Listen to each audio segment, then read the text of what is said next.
नमस्कार। न्यूज़ डंका में आप सभी का स्वागत है। बेशक बांग्लादेश में इस्लामी कट्टरपंथियों द्वारा उमड़ी हिंसा अल्पसंख्यक हिंदू समाज को निशाना बना रही है। दिन दोपहर रात जहां हिंदू दिख रहे हैं उन्हें घेर कर मारा जा रहा है, पीटा जा रहा है। बांग्लादेश की यूनुस सरकार ने तो इस्कॉन को भी आतंकी घोषित करने की कोशिश की है। आधिकारिक आंकड़े बताते हैं कि बांग्लादेश में मारे गए हिंदुओं की संख्या 9 है, लेकिन असल में यह आंकड़े सैकड़ों में जाते हैं। नाबालिग बालिग कुछ भी देखे बिना बांग्लादेशी कट्टरपंथी मुस्लिम हिंदू लड़कियों का अपहरण और रेप कर रहे हैं। इसके सबूत मांगने वाले निर्दयियों को टेलीग्राम पर ढेरों सबूत मिल जाएंगे। मर्यादा के कारण ऐसे जघन्य अपराध हम यहाँ दिखाना नहीं चाहते। इसी के साथ बांग्लादेश में अल्पसंख्यक हिंदू समाज की तरफ से जब कभी सुरक्षा और मानवाधिकारों को लेकर आवाज़ उठाई गई या फिर हिंदुओं ने अपनी रक्षा के लिए मोर्चे निकाले तो यूनिस सरकार ने पुलिस ब्रुटालिटी के जरिए उनकी आवाज़ें दबाई है। उन पर लाठीचार्ज, पत्थरबाजी, घरों की आगजनी जैसे सरकार पोषित हमले किए जा रहे हैं। बांग्लादेश का मुस्लिम कट्टरपंथी संगठन जमाते इस्लामी और उसका युवा संगठन इस्लामी छात्र शिविर से यूनिस सरकार ने बैन भी हटा दिया है। अब यही कट्टरपंथी ढाका, चितगांव जैसे शहरों में अमीर, गरीब, महिला, पुरुष, जवान, बूढ़ा, बच्चा किसी को भी देखे बिना उन पर हमले कर रहे हैं। जिस तरह इन्होंने हिंदुओं पर हमले किए हैं वैसे इन्होंने आवामी लीग के कार्यकर्ताओं पर भी हमले किए हैं। बांग्लादेश से आई आधिकारिक रिपोर्ट में स्पष्टता से यह कहा गया है कि 800 से अधिक आवामी लीग के कार्यकर्ताओं का कत्ल हो चुका है। बस इसी रिपोर्ट को आधार बनाकर वामपंथियों ने कट्टरपंथियों के गुनाहों पर पर्दा डालना शुरू किया है। वामपंथियों का दावा है कि इन दंगों में सबसे अधिक तो मुस्लिम मारे गए हैं, वो भी आवामी लीग के कार्यकर्ता। फिर ये हिंदू विरोधी दंगे हुए कैसे?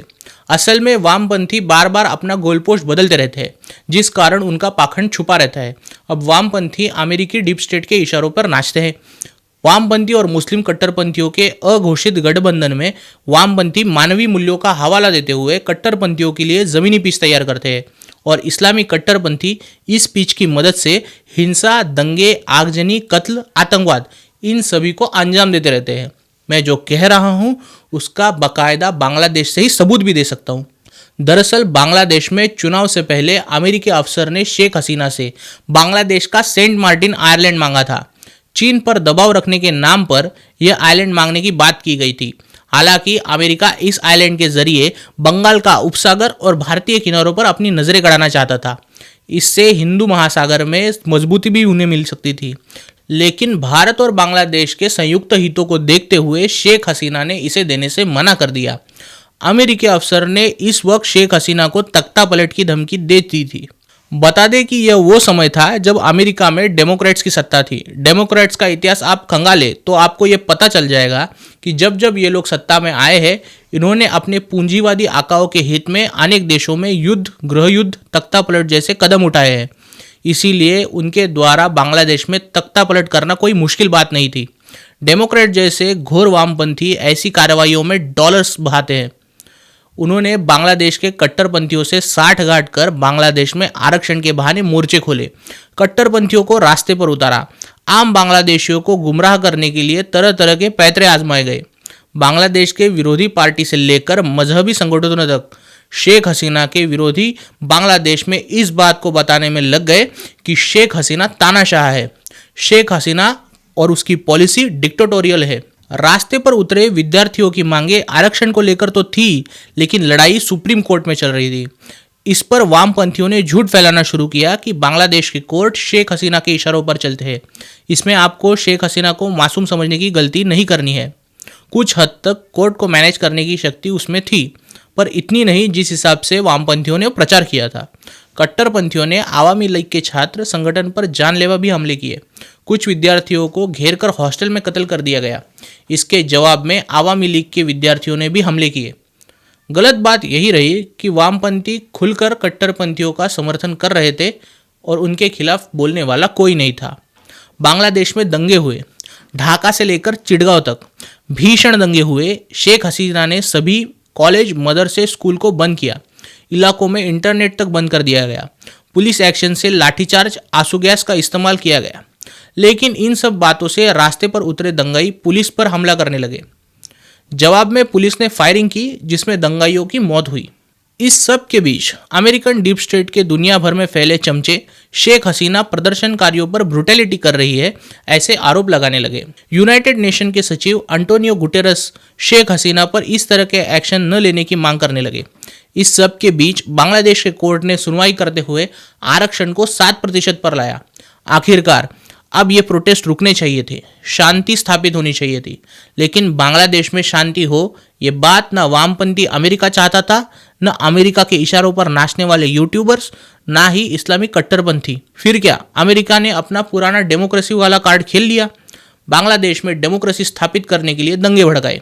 आखिरकार शेख हसीना को बांग्लादेश छोड़ना पड़ा और डीप स्टेट का जाना माना कार्यकर्ता मोहम्मद यूनुस बांग्लादेश का अंतरिम प्रधानमंत्री बना।